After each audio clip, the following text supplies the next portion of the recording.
Hello, today is March 12th, 2020, and last July I made a video about the Beatles double album Past Masters, of which I got both versions of the album. The original double LP that came out in 1988, and when I saw this at a record store back then, I think it was 1989, it was a gotta have item. Of course, I also have the 2012 double LP ratio of Past Masters. Now, if you remember right, the Past Masters double album, as issued back in 2012, had the 1960s vintage polyphone logo for disc 1, and disc 2 was on the Apple label. The version of Past Masters that I got back in 1989 was on the purple capital label, the small polyphone logo, and this was the purple capital label that the 1988 issue of Past Masters that was released in the United States came out on. Now, the reason why Past Masters was a gotta-have double LP, as I already mentioned, was because of my ownership of the Beatles box set called the Beatles Collection, this blue box. And, well, I should also mention that I did get this at a good price, the Beatles box set in the roll top box. It's kind of stuck right now, but the roll top box, like that. And the one bonus in the Beatles box set was a booklet, which I'll try and get out. This booklet, which as you can see has the same logo design as the Beatles Collection box set, and it describes every track on the individual CDs. And I also got the Beatles stereo box set with the Beatles early recordings that were made in stereo or 2-track in stereo. I'll talk more about Past Masters because Past Masters has been available globally for a number of years. However, in the United States, it was just a limited edition when it first came out, but it was available internationally. Mine is a British copy. Now, show you each record in the collection. I'll start with Please Please Me, and I'll take a look. I was told to look at the inner sleeves for the vintage. For example, this has a code of 683, so it looks like the inner sleeve was printed in June of 1983, and of course it has the 1980s vintage polyphone label, but in the legal notice at the brim of the label, which says all rights of producer and of the owner of the recorded work reserved, unauthorized copying, hiring, renting, public performance, and broadcasting this record prohibited, manufactured in the UK by EMI Records Limited. Notice the word renting is on there too. If I see any label design variations, I'll let you know. So that's the Please Please Me album. Put this aside. Now move on to With the Beatles. Now take a note at what the inner sleeve says. This is 11/82, November of 1982. And take a look at this inner sleeve. By the way, this was lined in plastic. And didn't see anything about renting on this polyphone label. So, put this one aside.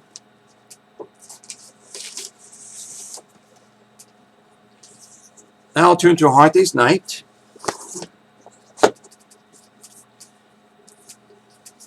And take a look at the vintage of that in a sleeve.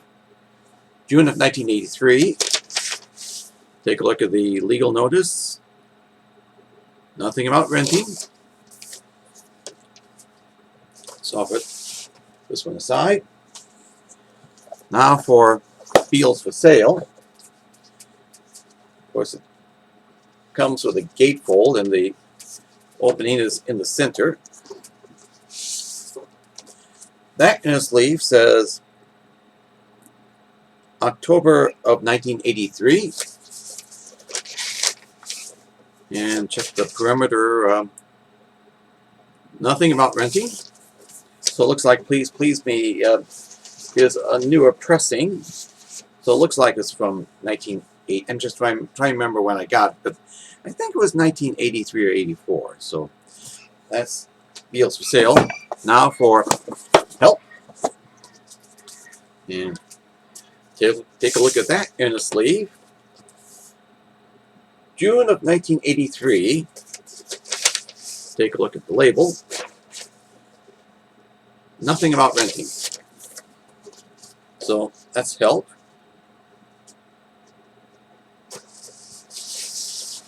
Now for Rubber Soul.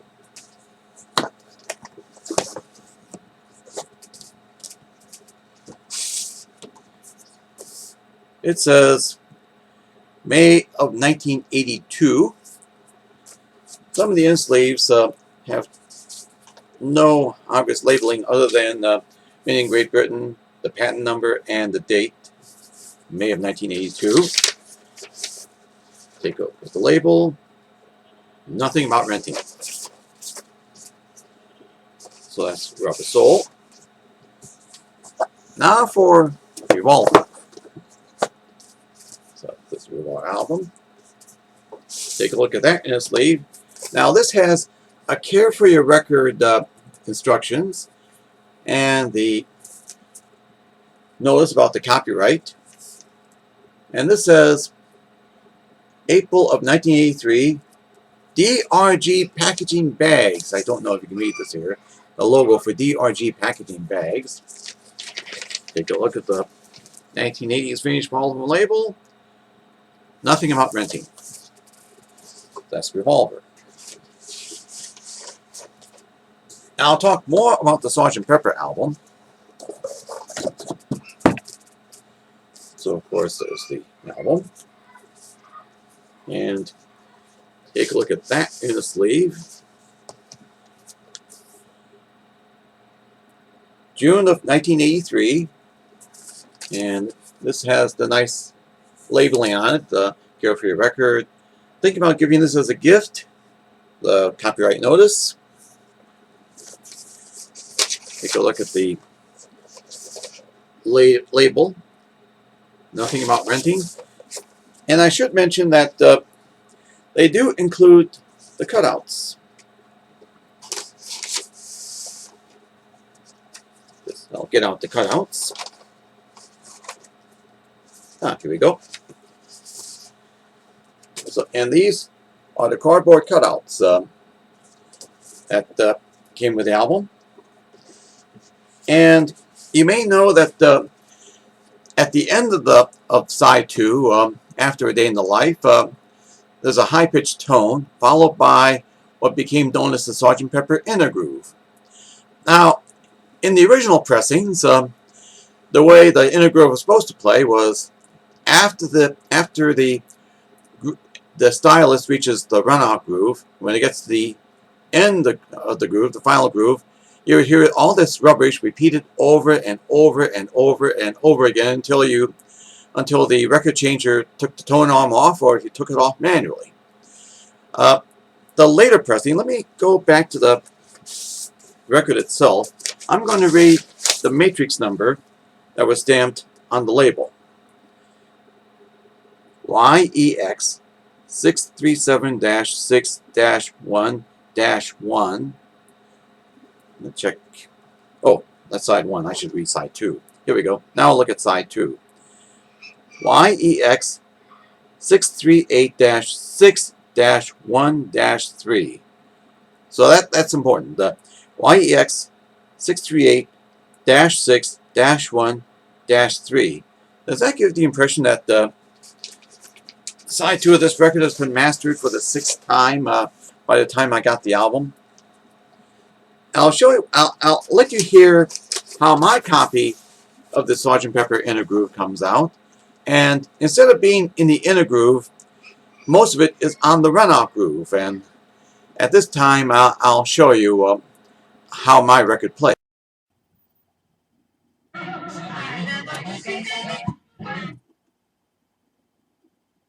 As you heard, it was a yeah, yeah, yeah, something like that. So that's the Sgt. Pepper album, my copy from the Beatles Collection box set. And now we go to the White Album. Now, I don't know if you can see it on this video, but the words "The Beatles" are embossed on it, and there's no serial number. And, as you might expect, it's on the Apple label. Yep, the Apple label, as you'd expect. And that's how all subsequent original Beatles albums come out. The inner sleeve is the fully labeled EMI inner sleeve, and the date on this is June of 1983. Now, as I pulled out disc 1, I also got the poster. So this is the poster. I don't want to unfold it all the way, but anyway, you get the idea. So you have the collage on the back, and the actually the collage is on one side, and the lyrics to the songs are on the other side. And packed with the second disc are the Beatle portraits. There's John. Of course, when John was assassinated, there was a very sad tribute area on the sidewalk, which included this picture of John from the White Album. So that's John. There's Paul. There's George. And Ringo. So I'll put them back in the album.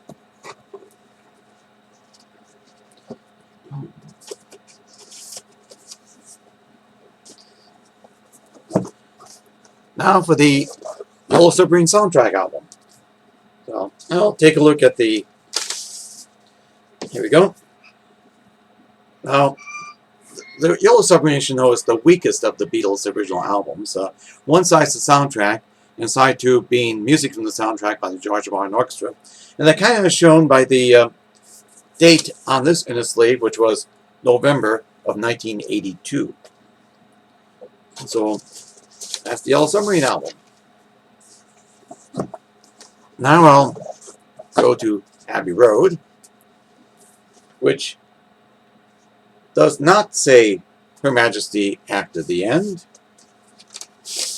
The inner sleeve, June of 1983, fully labeled, and of course on the Apple label. So I don't need to show you the label because it's like what's on the White Album and on Yellow Submarine.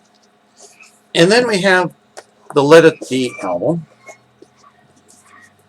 and this is just the regular single disc without the booklet. And on the back, it has the Polyphone logo on it.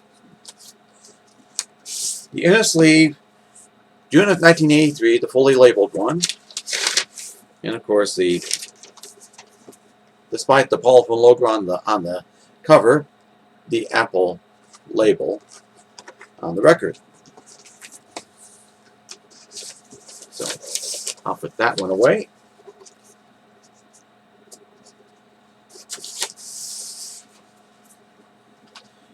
And now we turn to the bonus album, Rarities, which, as you can see, it's kind of plain. Gives the track listings on the bottom. And on the corner, if you see, it says, Sampler album not for sale. And the inner sleeve a plain inner sleeve, June of 1983, and of course it's on the polyphone label. Now I should mention that most of the tracks on the Rarities album that was packaged with the Beatles Collection are in mono. In fact, they weren't mixed in stereo until several years later. And when I got past Masters, the first thing I did was to go to a used record store and pick up Magical Mystery Tour. The reason why I went to go to a used record store so is I can get the 24-page full-color picture book. And unfortunately, it got separated with some pages missing. And the booklet is glued onto the gatefold. Yeah, there are some missing pages here. So pages 9 through 14 are missing. Now the copy I got is a later pressing on the red capital label. So this looks like to be of 1970s vintage. And of course the one thing about Capitol's original version of Magical Mystery Tour was that the tracks on side 2, most of them at least, Capitol did not have them in true stereo, so they did electronic rechanneling like they did with the earlier mono Beatle recordings that they did not have the stereo versions of. And so when EMI's German subsidiary requested that the tracks that were not mixed in stereo be mixed in stereo, they came out on this album. Now, note it has a different cover design. I'll show you that's the front, and that's the back. It's on the Apple label from EMI Electrola of Germany. The record itself is on the regular Apple label in English. I'll try and give you a closer look at the label to show you how it looks. I hope it comes out fine at your end. So that's side 1 and side 2. And when back in 2012, the Beatles' original albums were remastered and reissued. Magical Mystery Tour, this is the latest one, came out the way Capitol Records should have put it out in the first place, with all the tracks in true stereo. Although, yes, the last half of I Am the Walrus is in mono because of during the mono mix, John jacked in the radio, so that's why the last half is in mono. And of course, being that Capitol Records originally released it, it comes out on the 1960s vintage Capitol label. They even got the typefaces correct. And there's side 2. And the booklet was packaged separately. As soon as I put this album in now. So this is the booklet separately packaged. And oh, this does it looks nice. Oh, the gatefold. And of course the cartoons that describe the TV special that was aired in England on the day after Christmas. But because the critics hated it, and it had the unfortunate fate of being broadcast, even though it was filmed in color, it was broadcast by the BBC in black and white. And so the Magical Mystery Tour TV special was not broadcast in America until many years later. So I hope you enjoyed this video where I talk about my Beatles collection. I thank you for watching this video, and have a good day or good evening or whenever you're watching this video. Thank you very much.